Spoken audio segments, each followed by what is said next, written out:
এবার ভেনেজুয়েলায় যুদ্ধের জাল বুনছেন ট্রাম্প। অভিযোগ মাদুরোর নৌযানে হামলার পর মার্কিন রণতরী মোতায়েন। যুদ্ধবিরতির মধ্যেও গাজায় হামলা চলছে। ইসরায়েলের ওপর অর্থনৈতিক ও অস্ত্র নিষেধাজ্ঞার আহ্বান এরদোয়ানের। মালয়েশিয়ায় কাল শুরু আসিয়ান সম্মেলন, যোগ দেবেন ট্রাম্প। বাণিজ্য, বিনিয়োগ ও আঞ্চলিক স্থিতিশীলতায় নজর। স্বাগত গ্লোবাল টাইমে। বিশ্বের নানা প্রান্তের খবর নিয়ে আপনাদের সঙ্গে আছি আমি শাহরিয়ার অঙ্কুর। দেখছিলেন শিরোনামগুলো, এবারে বিস্তারিত।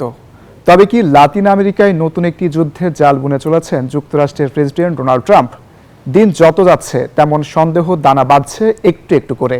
অনেকে বলছেন ভেনেজুয়েলার নিকোলাস মাদুরো সরকার উৎখাত করতে চায় ওয়াশিংটন, ক্ষমতায় বসাতে চায় বিরোধী নেতা মারিয়া করিনা মাচোদোকে, যিনি এবার শান্তিতে নোবেল পুরস্কার পেয়েছেন। এ যেন মশা মারতে কামান দাগা। দীর্ঘদিন ধরেই ভেনেজুয়েলার প্রেসিডেন্ট নিকোলাস মাদুরোর বিরুদ্ধে মাদক চোরাচালানকারী চক্রের নেতৃত্ব দেওয়ার অভিযোগ করে আসছেন মার্কিন প্রেসিডেন্ট ডোনাল্ড ট্রাম্প। এমন অবস্থায় ক্যারিবিয়ান সাগরে লাতিন আমেরিকা অভিমুখে বিশ্বের সবচেয়ে বড় বিমান বাহিনী রণতরী মোতায়েনের মার্কিন পদক্ষেপকে এমনভাবেই ব্যাখ্যা করছেন কেউ কেউ। সেপ্টেম্বরের শুরু থেকেই এমন চাল চেলে আসছেন ট্রাম্প। মাদকবাহী সন্দেহে অন্তত 10 বার ভেনেজুয়েলা উপকূলে বিভিন্ন নৌযানে ক্ষেপণাস্ত্র ছুড়েছে মার্কিন বাহিনী। মার্কিন কেন্দ্রীয় গোয়েন্দা সংস্থা সিআইএ কে ভেনেজুয়েলায় গোপন অভিযান চালানোর অনুমোদন দেন ট্রাম্প, এমন খবরও রয়েছে। বিশ্লেষকরা বলছেন একের পর এক নেয়া সব পদক্ষেপ দেখে মনে হচ্ছে ভেনেজুয়েলার মূল ভূখণ্ডে হয়তো শিগগিরই সরাসরি হামলা করে বসতে পারেন ট্রাম্প। মাদুরো তো সরাসরি বলেই বসেছেন, লাতিন ভূখণ্ডে যুদ্ধের জালি বুনে চলেছেন মার্কিন প্রেসিডেন্ট। অনেকে মনে করেন ট্রাম্পের এসব পদক্ষেপ মাদুরোর সরকার উৎখাতের প্রথম ধাপ, কারণ ট্রাম্পের চোখের বিষ মাদুরো। আর বিরোধী পক্ষের নেতা গণতন্ত্রপন্থী মারিয়া করিনা মাচাদোর সঙ্গে বেশ ঘনিষ্ঠ মার্কিন প্রেসিডেন্ট। মাচাদো এবার শান্তিতে নোবেল পুরস্কারও পেয়েছেন, তাই তাকে ভেনেজুয়েলার ক্ষমতায় বসাতে মাদুরোকে সরাতে চায় পশ্চিমা বিশ্ব, এমনটাই মনে করেন অনেকেই। আফরিন মৌ, নিউজ 24।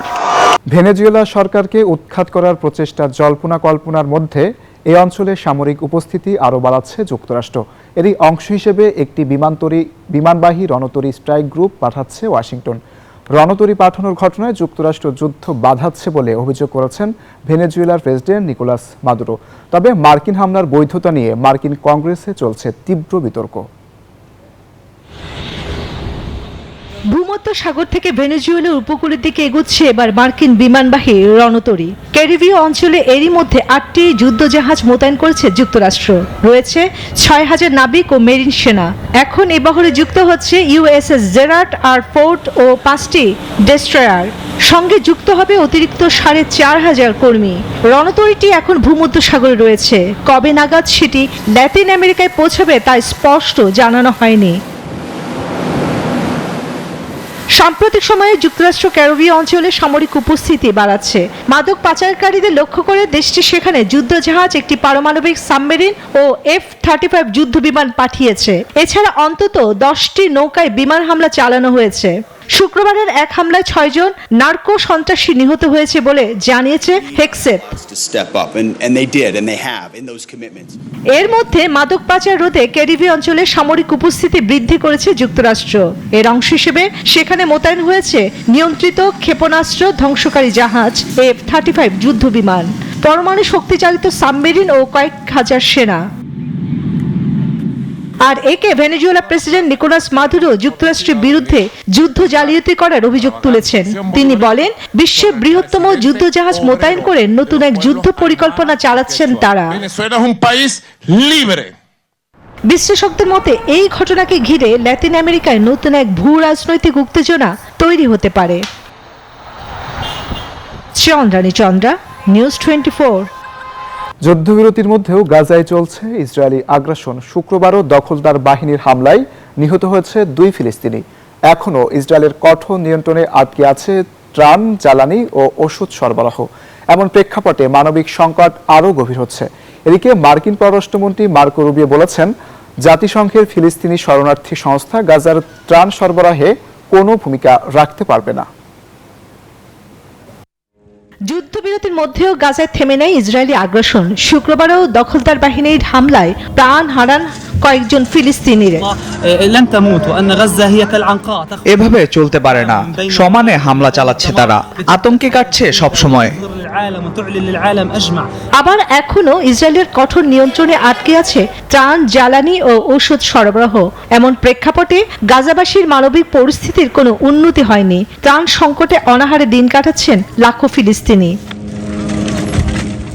এমন প্রেক্ষাপটে মার্কিন পররাষ্ট্রমন্ত্রী মার্কো রুবিও বলেছেন, জাতিসংঘের ফিলিস্তিনি শরণার্থী সংস্থা গাজায় ত্রাণ সরবরাহে কোনো ভূমিকা রাখতে পারবে না। একই সঙ্গে গাজার ভবিষ্যৎ প্রশাসনে হামাসের কোনো সম্পৃক্ততার সম্ভাবনাও প্রত্যাখ্যান করেছেন তিনি। শুক্রবার ইসরায়েল সফরে এক সংবাদ সম্মেলনে এসব কথা বলেন তিনি।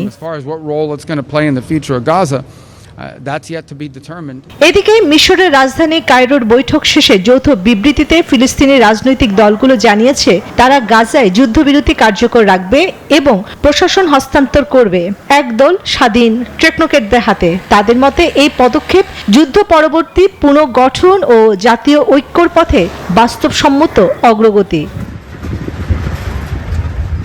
অন্যদিকে ফিলিস্তিনি অবরুদ্ধ গাজা উপত্যকায় যুদ্ধবিরতি লঙ্ঘনের দায়ে দখলদার ইসরায়েলের উপর অর্থনৈতিক ও অস্ত্র নিষেধাজ্ঞা আরোপের আহ্বান জানিয়েছেন তুরস্কের প্রেসিডেন্ট রিসেপ তাইপ এরদোয়ান।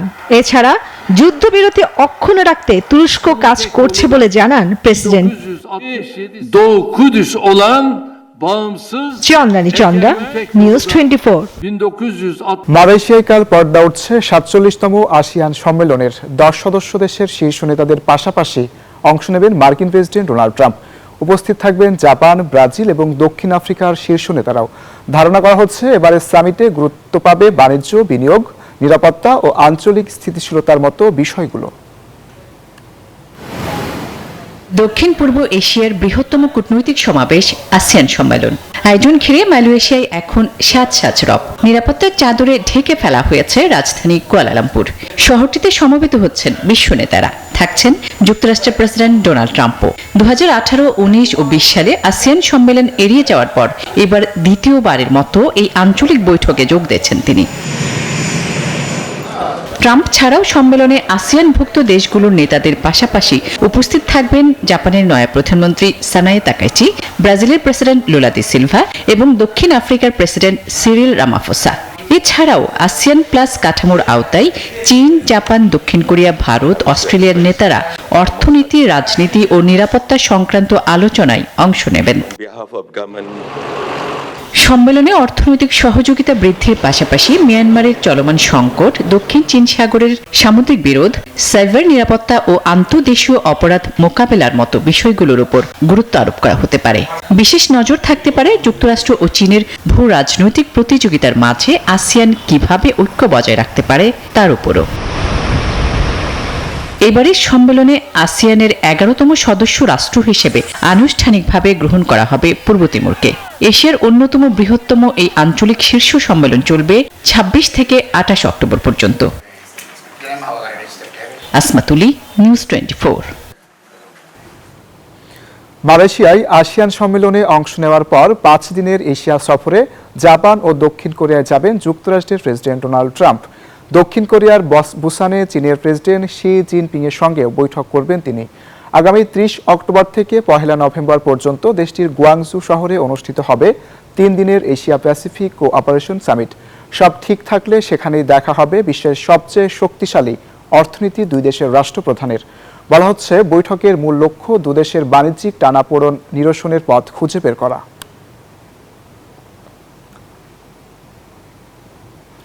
তুরস্কের মুগলা প্রদেশের উপকূলে অভিবাসন প্রত্যাশীদের একটি নৌকা ডুবে অন্তত 14 জনের মৃত্যু হয়েছে। স্থানীয় সময় শুক্রবার রাতে 18 জন যাত্রী নিয়ে রাবারের নৌকাটি যাত্রা শুরু করে। কিছুক্ষণের মধ্যেই পানি ঢুকে নৌযানটি ডুবে যায়। এছাড়া এক আফগান নাগরিক সাঁতরে তীরে পৌঁছে স্থানীয় কর্তৃপক্ষকে দুর্ঘটনার খবর দেন। এরপর নিখোঁজদের উদ্ধারে অভিযান শুরুর কথা জানায় কর্তৃপক্ষ।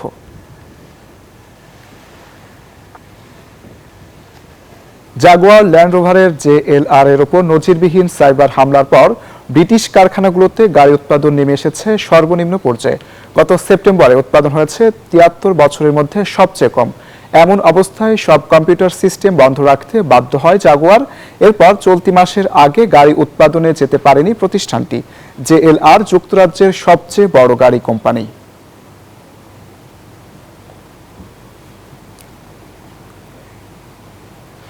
দীর্ঘদিনের অপেক্ষার অবসান ঘটালো ইতালি সরকার।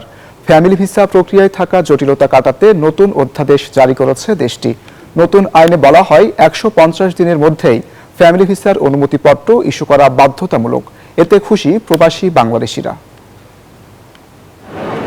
প্রতি বছরই ফ্যামিলি ভিসায় ইতালি সহ ইউরোপের বিভিন্ন দেশে পাড়ি জমান বহু প্রবাসী। তবে ইতালিতে আবেদনপত্রের কারণে আটকে থাকা ও বিলম্বে অনুমতির ইস্যুর অভিযোগ ছিল দীর্ঘদিনের। এতে সময়মতো পরিবারের সদস্যদের আনতে ব্যর্থ হন বহু প্রবাসী। এর শিকার হন প্রবাসী বাংলাদেশিরাও। তবে এবার অবসান ঘটল সেই জটিলতার। 150 দিনের মধ্যে ফ্যামিলি ভিসার অনুমতিপত্র ইস্যু করা বাধ্যতামূলক করেছে ইতালি সরকার। নতুন সিদ্ধান্তে দীর্ঘদিনের হয়রানি থেকে মুক্তি পাবেন হাজারো প্রবাসী বাংলাদেশি। শুধু তাই নয়, ইতালিতে বৈধভাবে এসে প্রতারণার শিকার হয়েছেন এমন প্রমাণ দিতে পারলেও তারা পাবেন 1 বছরের অবস্থানের অনুমতি। একই সুবিধা প্রযোজ্য হবে স্পন্সর ভিসায় আসা প্রবাসীদের ক্ষেত্রেও। ইতালি সরকারের এমন সিদ্ধান্তকে ইতিবাচক হিসেবে দেখছেন প্রবাসী বাংলাদেশিরা। আফরিন মৌ, নিউজ 24। অস্ট্রেলিয়ার পশ্চিম উপকূলে অবস্থিত ক্রিসমাস দ্বীপে লক্ষ লক্ষ পরিযায়ী লাল কাঁকড়া সমুদ্রের দিকে যাত্রা শুরু হয়েছে। প্রতি বছরের মতো এবারও তারা তাদের বার্ষিক অভিবাসনের অংশ হিসেবে বনভূমি থেকে বেরিয়ে উপকূলের পথে রওনা দেয়। কাঁকড়া বেরিয়ে আসায় প্রকৃতির এই মহামুগ্ধকর লাল যাত্রা প্রতি বছরই ক্রিসমাস দ্বীপকে রাঙিয়ে তোলে এক অনন্য সৌন্দর্যে। 10 কোটিরও বেশি লাল কাঁকড়ার এই প্রজাতি পশ্চিম অস্ট্রেলিয়ার উপকূলে অবস্থিত ক্রিসমাস দ্বীপের জন্য অনন্য এবং অস্ট্রেলিয়ান আইন দ্বারা বিশেষভাবে সুরক্ষিত। দ্বীপ জুড়ে প্রায় 20 কোটি লাল কাঁকড়ার বসবাস। এদের মধ্যে প্রায় 10 কোটি কাঁকড়া তাদের প্রজননের জন্য উপকূলে যাত্রা করে। প্রতি বছর কয়েকদিন ব্যাপী এই অভিবাসনে কাঁকড়াগুলি সমুদ্রের দিকে যাত্রা করে সঙ্গমের জন্য।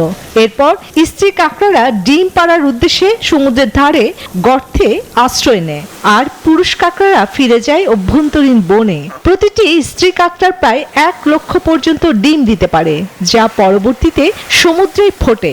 দ্বীপের মাত্র 1200 বাসিন্দা এই সময়ে কাঁকড়াদের রক্ষা ও চলাচলে সহায়তা করে। কেউ ব্যবহার করেন পাতা ব্লোয়ার, কেউ বা বাগানের রেক। দিনের মাঝামাঝি সময়ে যখন গরম এবং রোদ থাকে তারা কেবল ছায়া খুঁজতে থাকে। তারা একরকম দলবদ্ধভাবে বেরিয়ে আসে এবং মূলত ধীরে ধীরে প্রাকৃতিক দৃশ্য, রাস্তা, বাগানের মধ্যে দিয়ে উপকূলে চলে যায়। অনেকে হয়তো এগুলোকে উপদ্রব ভাবেন, কিন্তু আমাদের কাছে ওরা ওই দ্বীপের প্রাণ। প্রকৃতির এই মহোৎসব শুধু দ্বীপের সৌন্দর্যই বাড়ায় না, বরং মনে করিয়ে দেয় মানুষ ও প্রাণীকুলের সহাবস্থানের এক অনন্য উদাহরণ ক্রিসমাস দ্বীপের লাল কাঁকড়ার এই যাত্রা। চন্দ্রা, নিউজ 24। এই ছিল গ্লোবাল টাইমের আয়োজনে। এতক্ষণ সাথে থাকার জন্য ধন্যবাদ।